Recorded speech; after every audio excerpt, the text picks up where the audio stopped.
What is a psychological trick you know to really mess with someone? Silence. It's a very effective interview technique, because as humans we are conditioned to break silences in conversations. I had a conversation with my former boss, who was kind of a psychopath. He started by saying he needed to ask me a question. Then he made a bunch of statements, and then just stopped and was silent. I assumed his question was implied by the statements, so I started to respond to the statements. He cut me off and chastised me for interrupting when he hadn't asked the question yet. Then he did the same thing. Several statements, then silence, then I start to talk and get yelled at. He did this 3 times before finally asking a question. I thought he was absolutely nuts. Later I learned this is a technique people use to establish dominance. When someone needs to establish dominance to work with me, I go find another job. When you are talking to someone, if you interrupt them and say walk with me in a busy tone and start walking away, they will walk with you and continue the conversation without hesitation. You can lead them wherever you want, really. I worked with a friend who kept a 12-pack of Mountain Dew under his desk. For a while I'd sneak extra cans back into the box, not a lot, and just enough that he was sure he drank more than the box would hold. He knows. Free drinks.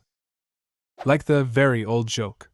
A young boy enters a barber shop and the barber whispers to his customer, "This is the dumbest kid in the world. Watch while I prove it to you." The barber puts a dollar bill in one hand and 2 quarters in the other, then calls the boy over and asks, "Which do you want, son?" The boy takes the quarters and leaves. "What did I tell you?" said the barber. "That kid never learns." Later, when the customer leaves, he sees the same young boy coming out of the ice cream store. "Hey, son, may I ask you a question? Why did you take the quarters instead of the dollar bill?" The boy licked his cone and replied, "Because the day I take the dollar, the game's over." When you get into an elevator with other people, don't turn around to face the doors. It's a common practice in my country and people just stand there being uncomfortable. I hate it. Immediately after they look at the time, ask them if they know what time it is. Chances are, they will have to look at the time again. Stare at their forehead while they are talking. It really freaks people out. Generally anywhere that isn't their eyes but forehead works best. My friends always stare at my boobs when we're talking and it drives me insane. Hand them trash in a conversation. Usually, if you reach out with something, the other person will take it, and if they're busy talking to you, they won't pay attention to what you're handing them.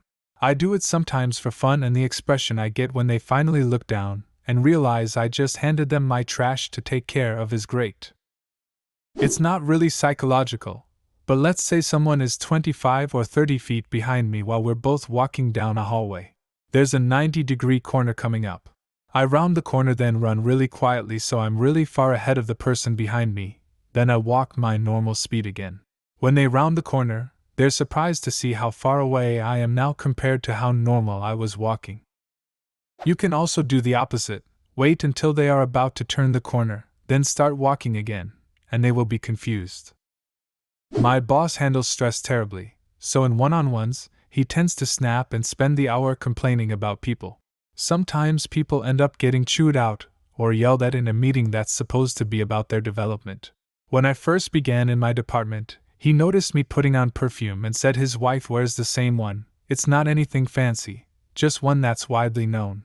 Every time I go into my one-on-one with him, I apply the perfume right before. He generally speaks very softly to me and doesn't snap at me like he does with others, and I'm pretty sure it's because he smells me and thinks of his wife. If you want to really mess with someone, go up to them and ask them, "Hey, do you ever get that creepy déjà vu feeling?" Then like a week later wear the same thing and ask them the same question. I've done this to so many people and their reactions are hilarious. Point out something that someone does all the time. One of my coworkers would leave the office at the end of the day and forget his headphones. So he'd leave the office and have to run in again to grab them. I told him I noticed he always forgot his headphones, and how he's self-conscious about it, and never forgets them anymore. "Hey Brad, I notice how you never get your work done every day." Offer somebody gum, but don't take a piece for yourself. Look at the pack, flip it over, and say, "Okay," as you put it back into your pocket. Wave to random people in public, And when they wave back, look at them confused and point behind them. They'll be crying about the awkwardness until they start their new life in another country.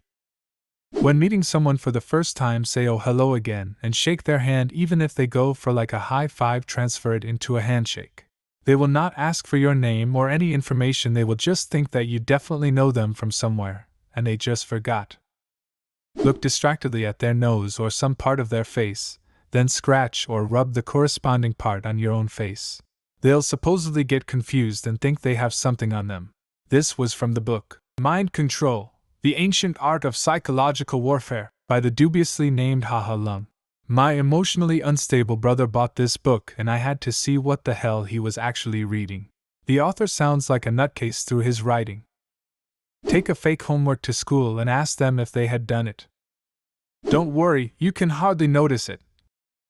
Say, have a good day, and then follow it with something applicable only to them. Then watch them say, thanks you too, only to realize what they said doesn't make sense. I do this with Uber drivers all the time. Have a great day, drive safe, thanks you too. Wait. I like to be on the other side of that. I'll say thanks you too purposefully in situations like that. Most commonly at the movies when the ticket checker tells me to enjoy the movie. If you have access to their computer, take a screenshot of their desktop and set that screenshot as their new desktop image, then hide all the icons in a folder. They'll go nuts trying to click the images, but they're just part of the wallpaper. Bonus: flip the image upside down before setting it to their wallpaper, then set the display orientation to flipped. They'll be convinced their mouse is borked. If somebody is talking, giving you no chance to say what you want to say, drop something very loud on the floor, then begin to talk. I just imagine myself at someone's house dropping an antique vase or something just to get my voice heard like some kind of lunatic, and think that would be hilarious. That's called being a cat. If you're sitting on a bus or train and don't want someone sitting next to you, don't put your bag on the seat. Someone will ask you to move it so that they can sit down. Instead, as someone walks by, pat the empty seal whilst making direct eye contact with them and smiling. Works 9-10 times, but the one time it doesn't work, good luck. Doesn't work if you're attractive. Tell someone you want to play rock, paper, scissors. As you're both getting ready to count down, compliment their shirt or something to throw them off and start counting down. Then you pick rock. When you interrupt someone's concentration during the game, they automatically go to the most recent thing in their head, which will be scissors, rock, paper, scissors. It works every time until they realize you're fucking with them. Adding, real quick, to the end of a request adds a sense of urgency that compels people to do whatever you tell them. Example: Derry, give me your wallet real quick. And before you know it, Derry hands you his wallet. For me is also powerful when asking someone to do something. People like to think they are doing a favor for someone as opposed to just performing an action after being ordered. Especially in my teenage years, it freaked people out to not react angrily to their tries of bullying, insulting you. At some point I even agreed with them on certain topics. That got them extremely confused. Prolonged smiles. It stops people dead in their tracks. I personally love to do it when someone's chatting shit. You gaze directly into their eyes so they lock theirs on you in return and then plaster a ginormous grin on your face. Sometimes it directly gives the message you're unimpressed and they stop. If they don't, you continue to maintain eye contact and smile the exact same way. They'll become increasingly uncomfortable and lose their train of thought. If you turn your head to look at something, people tend to mimic your behavior to see what you are looking at. It's instinctual. So I will look at random emptiness, and if people look at where I am looking, I ask, "Do you see that?" When they say no, I reply, "I gotta take my meds," or something similar. Some people have lively reactions. Before I argue or debate with a relative, I ask them what the criteria would be for them to change their mind. If they say there's no chance, then we talk about something else.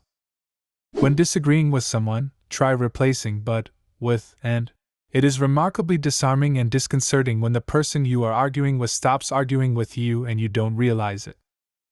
My favorite is to bet a friend at the bar $5 that I can drink their drink without touching their glass in any way. They'll almost always take the bet. Pound the drink normally and hand them $5. Most drinks at the bar around here are $12. chuckle for a moment, and by the next round, everyone has a laugh and learns a harmless new trick. If you've been in a space in close proximity to a stranger, elevator, library, etc., and neither of you have acknowledged each other or spoken, when you go to leave, say, "It was nice to meet you," then walk away. What is a psychological technique you know to really mess with someone's mind? Leave a comment and subscribe to the channel if you want to see more videos like this one.